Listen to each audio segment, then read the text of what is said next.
Hello guys, अभी म चाहिँ अब हाम्रो एक्स आर्मी भिडेकोसँग इन्टरभ्यू लिन जाँदैछु। उहाँको एक्सपिरियन्सहरू सुनौँ र आजको दुःखहरू सुनौँ, कुन चाहिँ कठिन कुन चाहिँ सजिलो त्यो हेर्नु आज। हेलो नमस्ते। नमस्ते, स्वागत छ तपाईँलाई मेरो च्यानलमा। धन्यवाद। ल भनिदिनुहोस् किन तपाईँ। हाँस्नु भएको तपाईँ? ल सरी माफ पाऊँ। तपाईँ एज अ एक्स आर्मी भिड्नु भएको र आज जुन तपाईँले डिफिकल्टिज फेस गर्नुभयो, कुन चाहिँ मतलब तपाईँलाई धेरै दुःख लाग्यो? दुःख त मलाई कुनै पनि लाग्दैन। मतलब तपाईँलाई इजी लाग्यो आजको टास्क? इजी हार्ड भन्ने चिज केही पनि म त्यस्तो सोच्दिनँ।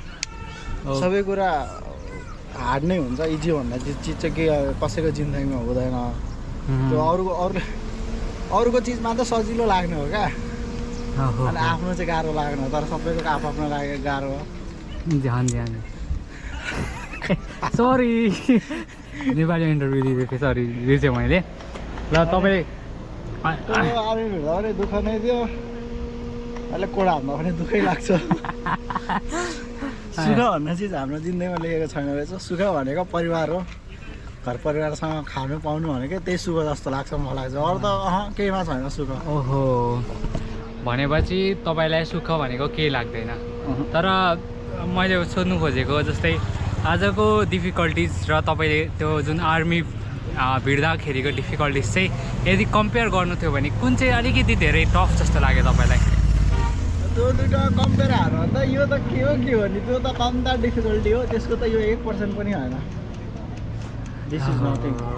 लाउडै भिड्ने भाइहरू धेरै नै मेहनती हुन्छ। थाहा नै हुँदैन हौ। अब तिमीलाई यो पाहाड यति यो केही जस्तो लाग्दैन कुद्दाखेरि। अहिले त यति उनीहरूको लागि त केही होइन, यो त वार्मअप पनि हुँदैन। उनीहरू अहिले जति चढ्यौँ नि वार्मअप पनि होइन लाउरे भिड्ने भाइहरूलाई त। हजुर कठिन त धेरै कठिन हुन्छ। कहाँ यसरी अहिले सुतो खायो अनि रमाइलो गरेर हिँड्नु जस्तो हो। बिहानै लात हान्दै उठाउँछ गुरुहरूले एक बिहानै। अनि लाइक तपाईँको विचारमा अनि अहिले त धेरैजनाहरू लाउरे भिडिरहेको छ, तपाईँले नि भिड्नुभयो, उहाँहरूको लाइक फेल हुने कारण चाहिँ तपाईँलाई के होला जस्तो लाग्छ तपाईँको विचारमा? फेल हुने कारण भन्दा पनि कोठा थोम गरेर 10-20 जना भिड्नेहरू हुन्छ, अनि कुहिरेहरूले मरेर अनि 100-200 जना लग्छ भनेपछि अनि जस्तो मानो 20,000 मा 200 जना लग्नु भनेको हो 19,800 मान्छे फेल हुनु भनेको। त्यो तिनीहरूको आफ्नो क्षमताप्रति त मैले दोष देखाउन मिल्दैन। त्यो उनीहरूलाई लाउरे भिड्नेहरू कसैले पनि म कम हान्छु चाहिँ भनेको हुँदैन। सबले आफ्नो बेस दिएको हुन्छ, त्यही हो कम कोटा। नत्र त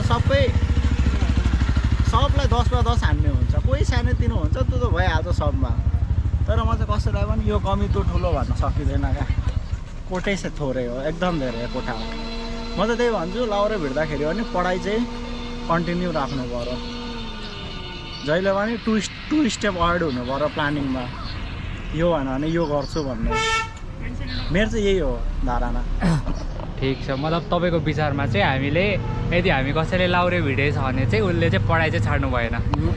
म लाउरे भिड्ने भाइहरूलाई धेरै देख्छु, म लाउरे नै हुन्छु भन्ने हुन्छ, अनि पढाइ चाहिँ छोडिदिन्छ क्या। 10 पढ पढाइ छोडिदियो, 12 पढ पढाइ चाहिँ कन्टिन्यू हान्नुपर्छ। सेकेन्ड अप्सन हमेसा राख्नुपर्छ। मेरो पनि आर्मी लाग्ने थियो, ब्रिटिस आर्मी सानैदेखि। तर आफ्नो बेस दिँदा पनि कहिले भाग्यले पनि ठगिदिन्छ क्या। मैले सुरुमा फर्स्ट एटेम्पमै मैले नेट फेस गरेँ, नेट फेसमा नाम निस्केन। अब मसँग त्यति कन्फिडेन्स भइसक्यो थियो कि मैले के कुरामा सुधार गर्नुपर्छ भने म चाहिँ त्यो थाहा भइसकेको थियो क्या। तर ठ्याक्कै सेकेन्ड एटेम्प हान्छु, योपालि अझै आफ्नो कमी कमजोरी सुधारेर हान्छु भनेको कोरोनाले नै बन्द हान्दियो ब्रिटिस आर्मी। अनि ठ्याक्कै कोरोनाले बन्द हान्दियो है। अनि त्यसपछि उमेर पनि सक्यो। एउटा भाइको सर्टिफिकेट लिएर भिड्दिउँ भने चाहिँ फेरि अरूको मेहनतलाई कसरी मैले खाइदिनु, फेरि सर्टिफिकेट बनाएर अनि भिडिनँ मैले, अनि छोडिदिएको त्यतिकै। ओहो, मतलब तपाईँको कुरा सुन्दाखेरि एक हिसाबले लक पनि अलिकति मतलब इम्पोर्टेन्ट हुन्छ हामीले जे कुरा गर्दा पनि होइन त 99% हार्डवर्क 1% लक चाहिँ मान्छेमा चाहिन्छ नै without luck there is no success धन्यवाद धेरै धेरै धन्यवाद तपाईँको टाइमको लागि र आजको लागि हामी यो सेसन हामी यही समाप्त गर्दछौँ धन्यवाद